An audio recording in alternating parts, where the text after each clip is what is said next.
You probably wonder, why do I tell her story? My high aim is to educate the future generations about the Holocaust. And if I feel if I bringing it down with a personal story, it's easier to understand for everyone. I want to make sure she won't be forgotten, that her fight to save my life is not forgotten. And all her determination, her love, her persistence, her positiveness will be an inspiration for all of the future generation. In spite of giving birth to me in the worst nightmare imaginable, she never gave up. Her strength, despite of starvation, fear of death, was unspeakable. She remained in her mental health all the time. I was born in December 1944, weighing only 1 kilogram. My mother was born in 1919 in Budapest, Hungary. She came from a very educated family. Education was a priority in that family. Her father was an architect and he spoke many languages, and they called him the walking lexicon because his knowledge was unbelievable. The children, my mother and their two siblings, they used to play like they opened the lexicon and they used to ask the most hardest words. What does it mean? Like just they were curious, and he always knew the answer.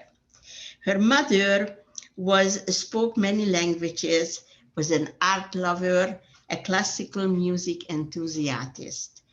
The children were raised by French nannies, and so they pick up the language. They spoke German, Slovak, and Hungarian at home. Beside my mother, she had two siblings. And when my mother finished high school, there came the law in Budapest, in Hungary. Jewish students were not able to continue their studies anymore in colleges or university.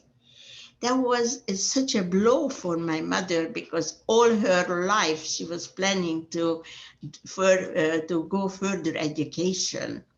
But being my mother, if it doesn't work that way, she finds another way.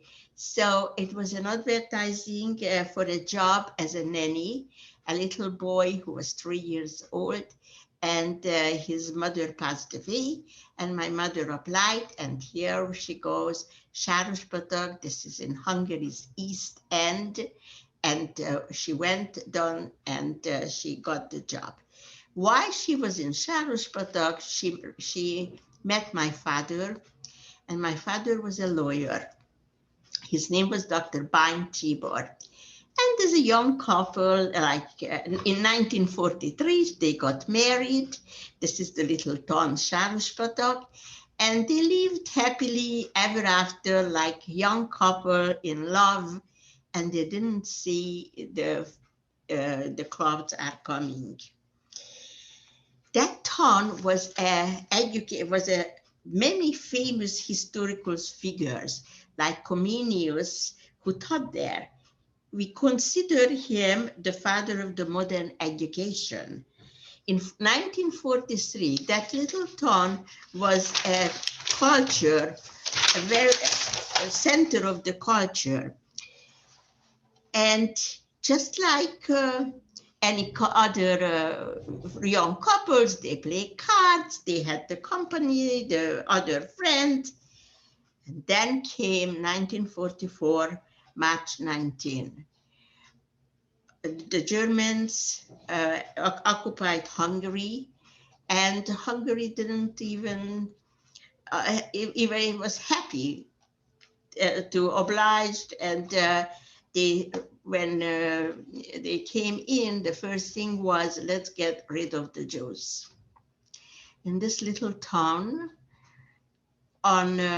they just finished Passover. What does it mean? You know, Passover, Jews, they don't eat bread. So when they just finished Passover, nobody had bread at home. And when the gendarmes, the Hungarian militia, came and knocked at the door and said, "We're going to take you away," they couldn't even make a sandwich with them. There was no food in the house. That was the first blow, you know, for the young married happy life.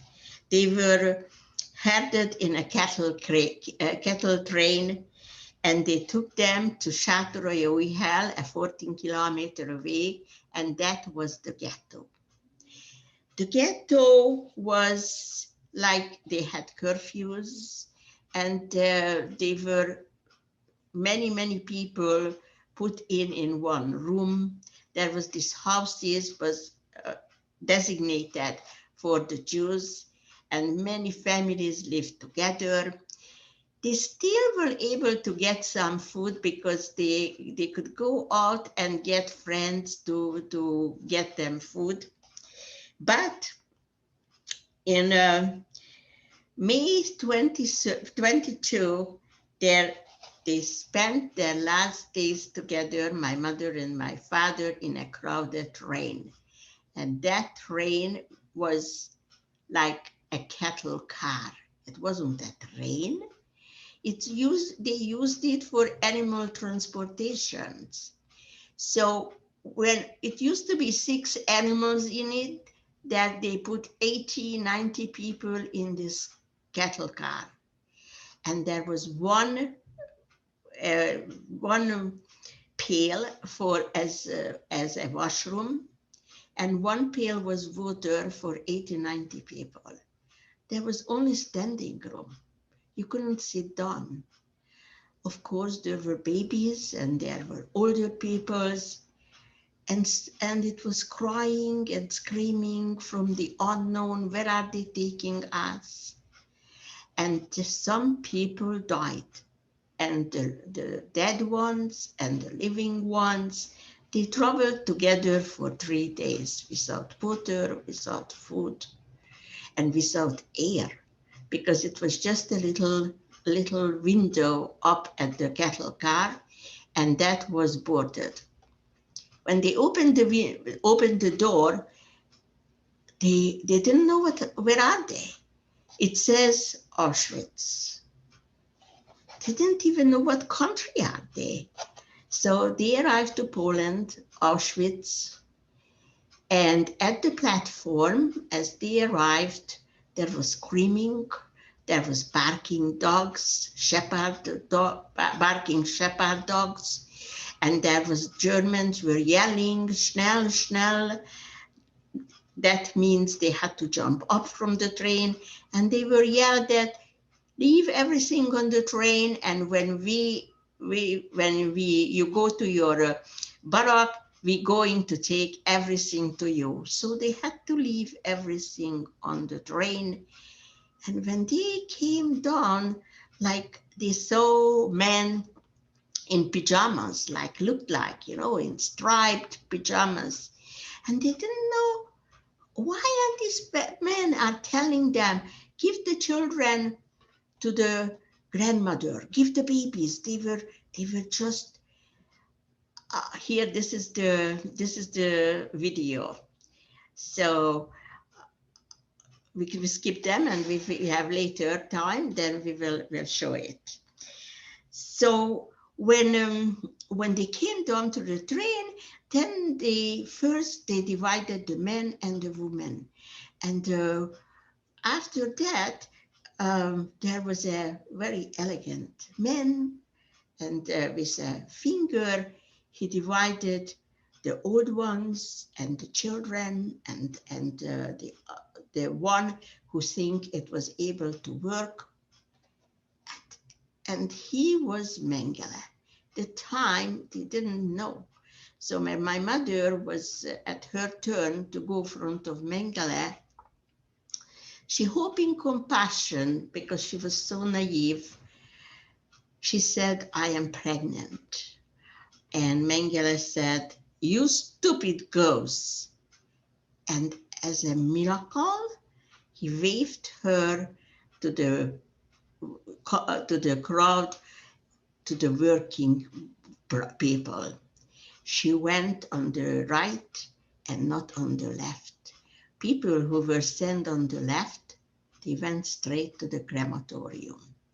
People who were showed the right side, just with click of his finger, then they were, he thought they were capable to work. Don't think they were like for life, because Auschwitz had one meaning, to kill the Jews. So it was just when they were sent to the right, that just meant like a certain that presently escaping from death. That time, I was in my mother's belly. She was 3 months pregnant. And when they were showed, to the right, after that, they were shaven. All the body hair was removed. And then they got a number. And my mother was saying that was the worst part, the dehumanization. From that minute, she wasn't Vera anymore. She was A6075, just a number.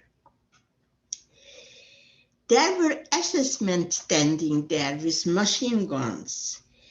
And that from up there, the madness looked ordinary, but in the platform was not. To her dying day, my mother was afraid of barking dogs, because the memory of the barking came back when she was at the platform. When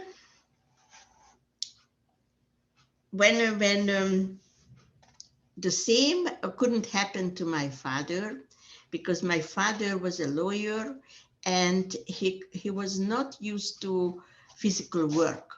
And when he was small, young age, he had polio, and then he was dragging his leg.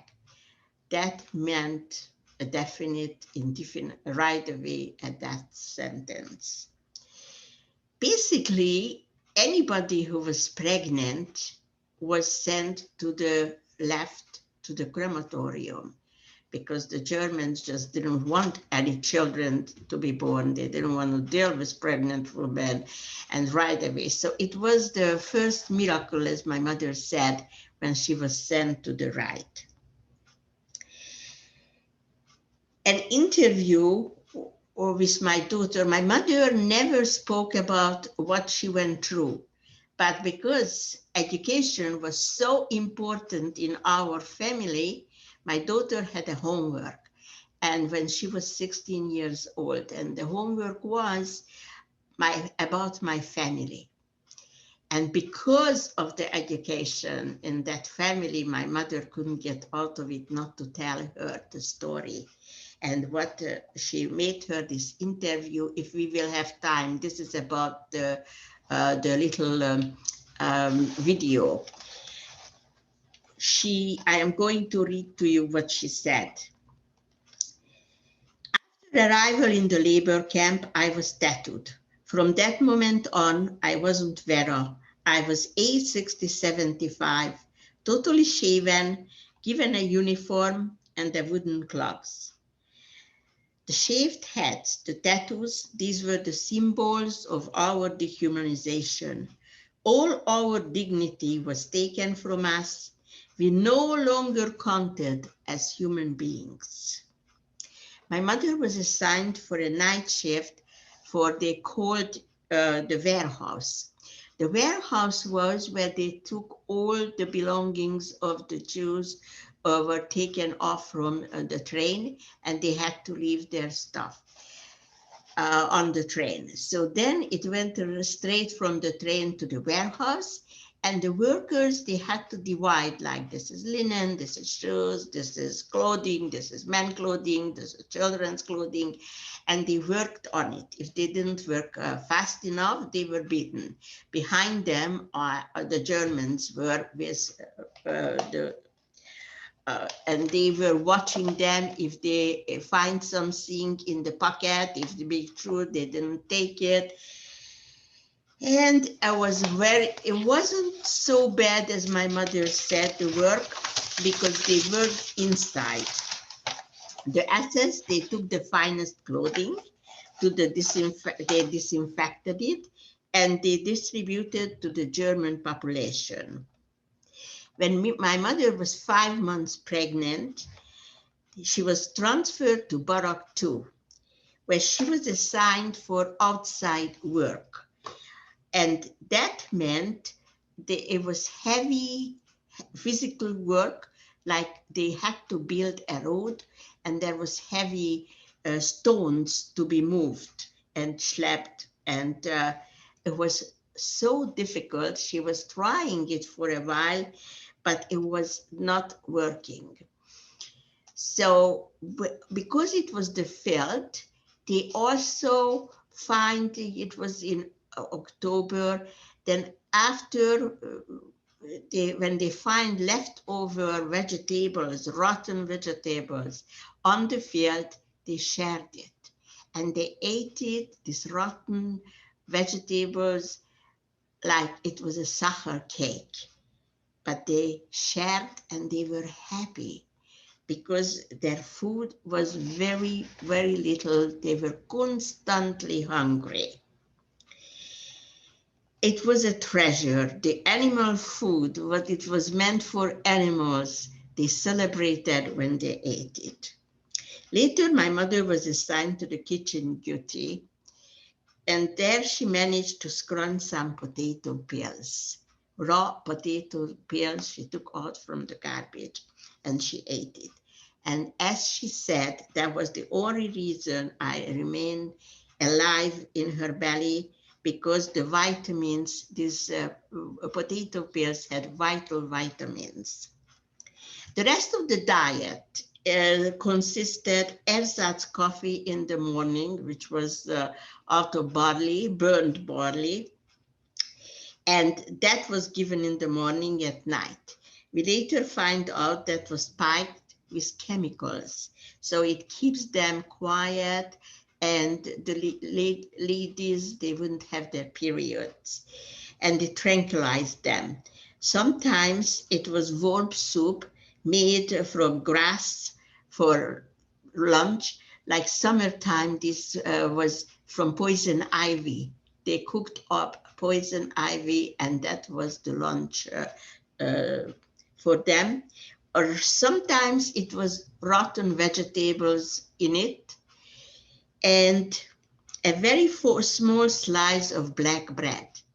Once my mother found a bone in her soup, and she was so happy. And the German saw her, and he ran, and he kicked her under the knee. All her life, she had that black mark under her knee, as he was just kicked for that bone because it was in her soup. She spent her life a little limping with this blackened leg.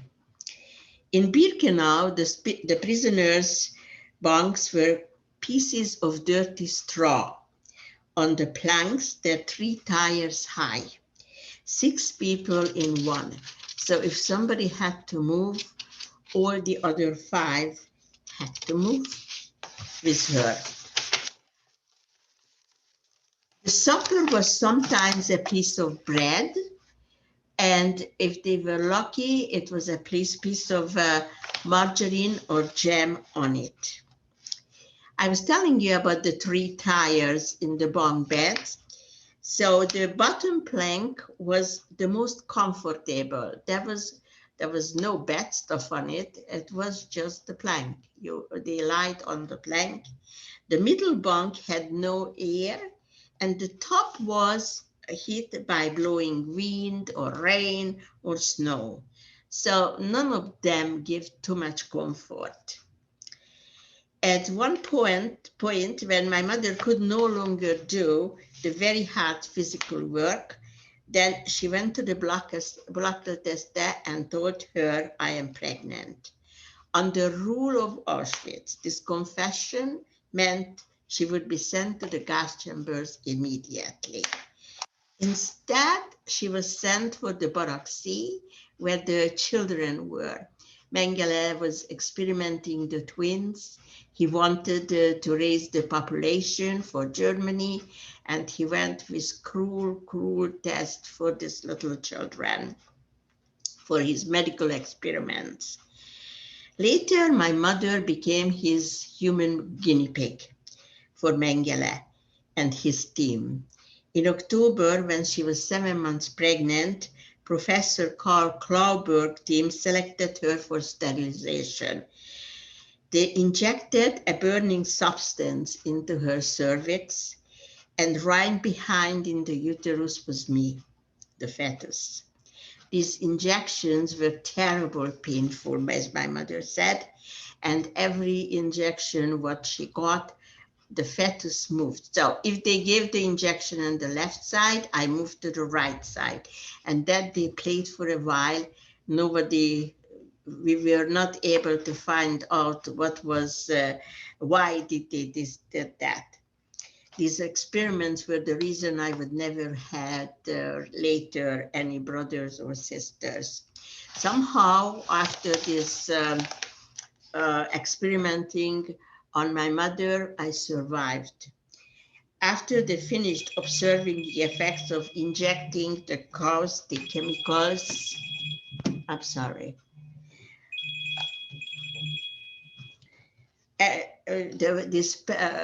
I'm sorry.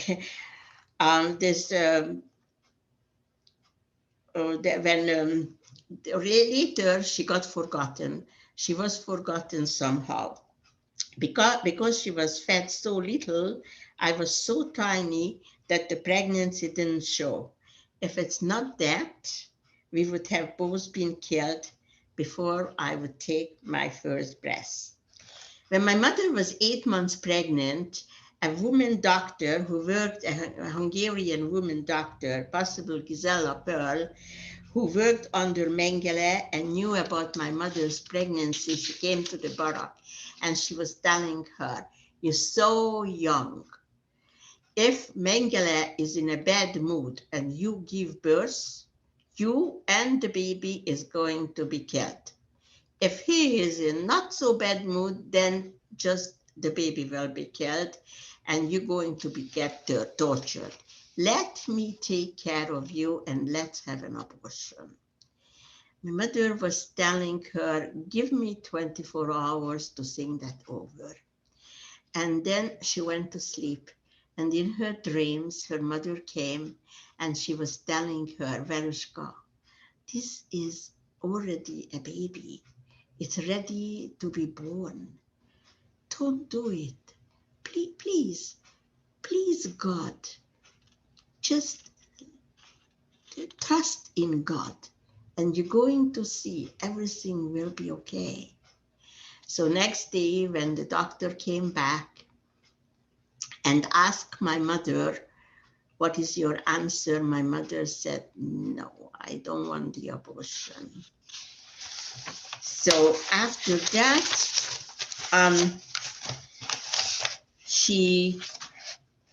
I was so little, she really didn't show. My mother wasn't sure which day I was born. She felt labor pain and she told the block tester, who was a Jewish person who was charged of the barrack, and she told her, I have labor pain. This block tester was a Czech from Czechoslovakia, and her father was a doctor. She had some idea how babies born, and she said to her, go up the third level and I am going to help you. So my mother climbed up the top floor, and somehow she was able to bring a scissors, which she cooked, and she was able to bring warm water, and she was able to bring her a white sheet. That was the biggest miracle, as my mother said, to have a white sheet in Auschwitz. So if the Germans celebrated Christmas at 25, then I was born 22. If they were celebrated 24, then I was born in 21. My mother just counted back when the Germans celebrated. She didn't have a calendar. She didn't have no idea what is the date. So this is how I came into the world. It was a barrack full of children who didn't know anything, and nobody knew I was born. And not a word, and I didn't cry because I didn't have energy to cry. And this is what saved us, my mother's life and my life. But the trouble started when the broadcaster came back to her and said, Vera, this is an appel. Appel meant they had to go outside and imagine, like Poland had just as cold weather like here in December, freezing ice and snow, and she had no shoes because her shoes were wooden shoes, and these wooden shoes were slippery on the ice, and if she falls, she got shot. So therefore, she took off the shoes, and she was barefooted standing there, and until they counted them. Sometimes this counting was hours and hours, and standing there in the freezing December, that was a torture. And could you imagine just giving birth and after 3 hours later standing there? So I asked her, how did you do that? And she was saying, it was like a fire in me. I have a baby. I am responsible for that baby. And she said, I was just not fearing just for, if I go back, am I going to find my baby there? Or they discovered? Or she said, I was afraid like the barrack was full of rats, and the rats were also very hungry. So she was afraid maybe they will eat me up. But she came back, and I was there under papers and rugs, what they could find to cover me. And then it was a very huge miracle. She had milk. She was drinking water, and milk came out, and that saved my life. She was able to feed me. That's what happened till somehow till 6 weeks, until Auschwitz was liberated. Auschwitz was liberated January 27, and that day another Jewish baby was born. A Russian doctor was there already had the birth. The problem was this other baby's mommy didn't have any milk. So my mother says, okay, that's not a problem, and I will feed both. And she fed both of us. Miracles, yes, miracles did happen. So this was how my mother gave me birth, gave me life, and this is how we survived. After, when Auschwitz was liberated, there was a long way until we got back to Hungary. We only get back in end of October because it was different ways where the group was taken for food, taken by maybe sometimes there was a truck, and they got till Slutsk. Slutsk is in White Russia. And they were there 800 people from different concentration camps. Also, over there, it was after the war, so they had some food, but Russia also didn't have food, so they get cabbage soup every day, but they were so happy, whatever they got, it was food, and they didn't starve anymore. In November 45, when my almost I was a year old, I weighted only 3 kilograms. Any knowing my baby is born with 3 kilograms. People used to call her, when she went back to Budapest with me, they used to call her the crazy lady who lost her mind in Auschwitz or the camp, because it's not a baby. She puts a rockety doll in the carriage, and that's what she's pushing. No, I didn't look like anything. I didn't look like a baby. So she went doctors to save my life, until one doctor said to her, many doctors said to her, no, they can't have this baby, is not going to live. She doesn't have anything to live. And then one doctor held me upside down and said to her, now you pray. If she is going to lift up her head, that means I can help you. And I did lift up my head. Looks like it's very interesting for so many, because if you're watching the movie, The Pieces of a Woman, they took that part and my words, and it's exactly what it says. And after, when the doctor was taking care of me and said she can go back to Sarospatak, my mother went back to Sarospatak, hoping my father is going to come back, and if he comes back, he's going to look for her in this little town. But when she went on to Sarospatak, they said to her, he was in the beginning, was murdered. And there was another Holocaust survivor in Sarospatak. His wife and his daughter was murdered.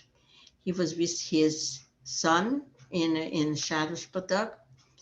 And he met with my mother in Auschwitz, because when the camp was liberated, the men went over to the women's side and they were looking for their family. When they didn't find their family, then when they didn't find their family, the first question was, who is from the same city? And they told him, here is a woman from your city with a baby. He went to her and tried to give her some food. And he said to her, this baby needs a birth certificate. My mother, birth certificate? I need this baby to live, never mind paper, birth certificate. I'm not interested. But he took his energy and time, and he went into Auschwitz and he got me a birth certificate.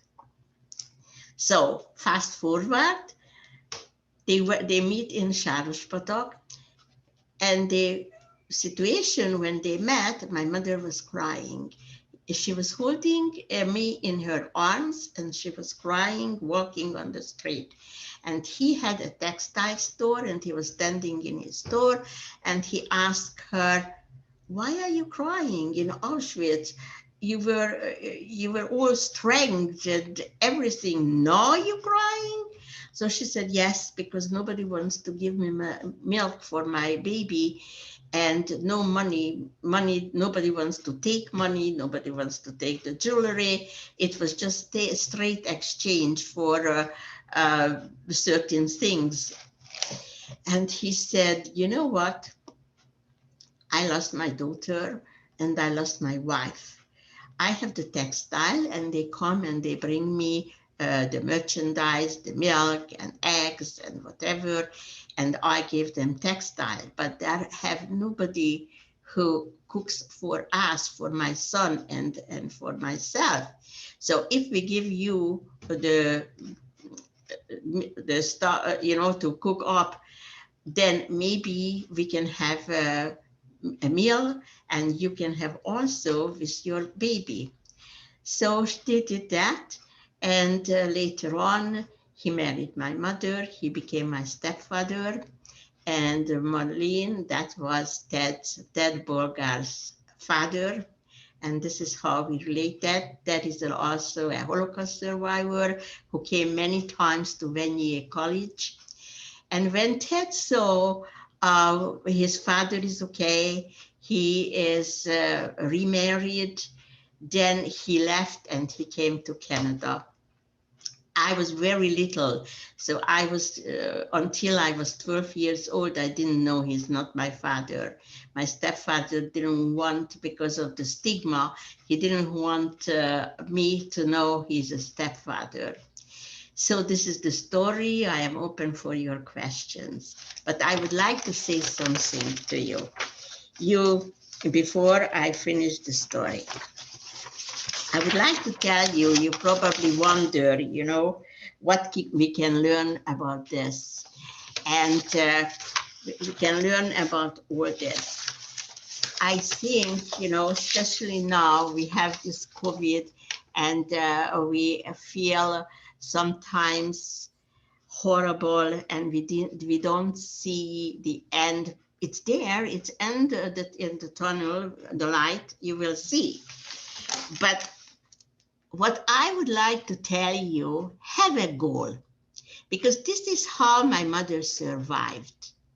She had a goal to keep going toward, and to save that baby, to stay alive, no matter what was around her, the circumstances, when everybody was dying around her, she saw the light in the tunnel. So she kept her positiveness and never give up. So this is what I would like to tell you. Never give up. No matter how difficult is the circumstances. And you're going to see the light. Let me finish with something very beautiful I find. Amanda Gorman. Amanda Gorman, she is this beautiful young lady who wrote the poem when it was the president of the United States, Biden's, he became the president of the United States. Let me quote from her. So we lift our gazes, not what stands between us, but what stands before us. We close the divide because we know to put our future first. We must first put our differences aside. We lay down our arms so we can reach out our arms to one another. We seek harm to no one and harmony for all. Let the globe, if nothing else, say this is the truth, that even as we grieved, we grew. Even as we hurt, we hoped. Then even as we tired, we tried. That we will be tied together victorious, not because we will never again know defeat, but because we will never again sow division. For there is always light, if only we are brave enough to see it, if only we are brave enough to be it. So let's see the light. We can see it, we're getting closer with the vaccine, people get vaccinated, and we will see the lights together. Open for the questions. What a beautiful way of ending. I just wanted to ask you, did you want me to show the clip before we go to questions? If you have time, I wasn't sure. Yes. Okay, it's not a very long clip, I don't think. No. Okay, so we'll just I tell show you, it. this clip is about when my mother was telling my daughter the story when she was 16, and she was smart enough to tape her testimony. So what you're going to hear, a 16 years old who is petrified to hear what happened, and there is a survivor who is telling a granddaughter what happened. Oh, what happened? Sorry, let me find it again. Here we go. There it is. Oh, every time I put it to, okay, sorry, we're just gonna do it like this.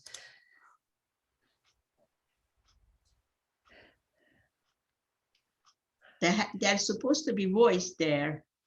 There's voice. Oh.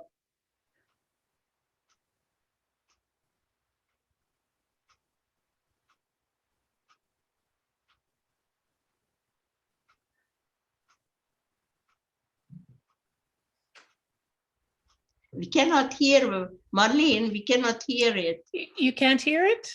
No. Oh, boy. Okay. Okay, maybe then, unfortunately, I don't know how to get the video going, so we might have to skip it. I'm sorry. Okay. Okay, so we're going to go right to questions. I guess I will just start off. So I will firstly want to thank you for recounting your mother's story and your story, and it's very powerful. I wanted to ask you, when did your mother start discussing the stories? Because obviously you didn't remember what happened, you were just a baby. When did she start talking about it? For me? Yes. For me, a very, very young age, because they didn't speak about it just between the survivors. And this town had a few survivors, and they got together every Saturday night. And they were, nothing else was talking about, just what happened in Auschwitz, what was it, how was it, everything. And I was under the table. I was listening that. And then it was pictures on the wall. And when I was very, very young, I asked about the pictures. And when I was very young, they said they died. And later, I was older, they said they were murdered. And this is later on, this is how I knew. They didn't tell us like my father was married before, but somehow with my friend, we knew my father had a daughter, and her father also had a daughter before. And we don't know how we picked it up, because she was also a similar story. She was born in Budapest and in a hospital. That was the difference, but her father was also murdered. Her mother also went into a second marriage in the same town. And as a 6 years old, our game was, she was telling me, I have to double cry because they were twins when they were murdered. And I was crying for Vera. Her name was also Vera, that sister, and my stepfather's daughter. And I said, I have to. So when I was in, I didn't find it anything wrong with that. But in a few years ago, when I was invited to Dresden to talk about trauma transferred from mother to child, to children, I was saying, I don't have any trauma, I feel normal. But I asked my children, and my daughter said, Ma, which family, which normal family, in normal circumstances, 6 years old, busy crying over dead siblings? So there was, and then when I was 6 years old in Hungary and I went to school, then the first thing when we learn how to read and write, we have to write down the word, where were we born? And I couldn't spell it. I couldn't write it down. And I was begging my mother, like, please, let me write something different. So she said, you want to write Statusproton? That's also long enough. Said, no, you are going to learn, and you're going to learn how to write, and you're going to learn the story, what was Auschwitz about it. So very, very young age, I heard about Auschwitz, I heard about the camp, I heard about starving, and very, very young age. But she never sat down with me and said, this is that's the story, this is that it was. And don't forget one thing, when the other boy was born in January 27, the years they kept for each other the friendship, and they used to come to us, or we used to go to them. Different cities we were, but summertime we were in each other's house. And we were trying to figure out with Yuri, her name is George, he still lives in Hungary, and we was trying to find out this Auschwitz because his mother also never talked about it. But at least I heard more because more survivors were in our town and they were talking between each other. That was Auschwitz, was every day in our house. Every day they were talked about it. Like it's just in me. It was in me. And as I gave over to my kids, because they also not allowed to throw out the potato peels. They were not allowed to throw out the potato peels because that saved us. And that was our savior. It's wonderful. So what always, we have another question coming up, but what always marveled me about any Holocaust survivor I've ever spoken to is the level of perseverance they had to go through, and to come out with seeing the light at the end of the tunnel is just a marvel to me. So the other question is, this is a remarkable story, says Rafi. Thank you for sharing. I wish you sustained good health and many reasons to joy and to be joyful and happy. Thank you. So, okay, so anybody else have any questions? There don't seem to be a ton of questions. Please type them in if you have any questions.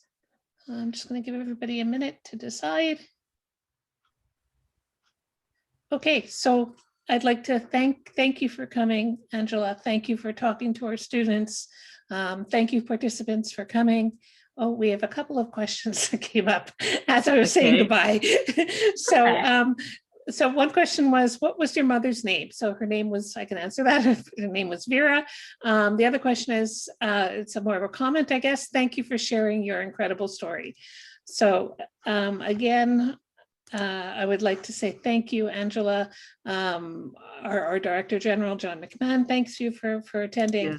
Yeah. And I wish you nothing but good luck and health, especially in this COVID era. Wish everybody health and happiness. And thank you again. And I hope one day we will meet personally again. Absolutely. Absolutely. Thank you so much, Angela. Bye-bye. Bye.